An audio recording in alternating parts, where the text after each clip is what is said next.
জামায়াতে ইসলামের যে লিডারগুলোকে হত্যা করা হয়েছে প্রত্যেকটা হত্যাকাণ্ড সম্পূর্ণ মিথ্যা ছিল। বলেন কি বলছি বলেন, আবার বলেন। প্রত্যেকটা হত্যাকাণ্ড সম্পূর্ণ কি ছিল? সম্পূর্ণ মিথ্যা ছিল।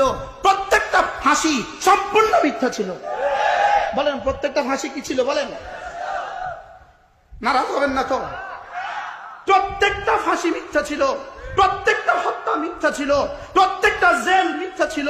হযরত আল্লামা সাঈদী রাহিমাহুল্লাহ তাআলা, হায় তিনি যদি আজকে বেঁচে থাকতেন পরিস্থিতি ভিন্ন হতো। তাকে যে নির্মমভাবে হত্যা করা হয়েছে এই ইতিহাস বাংলাদেশের মানুষ জানে না।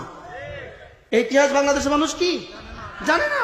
উলামায়ে উম্মতের রক্ত, জামাত ইসলামের রক্ত, বিএনপির রক্ত, সবগুলো রক্তকে একসাথে করলে যে ফলাফল, এই ফলাফল হলো 5ই আগস্টের ফলাফল।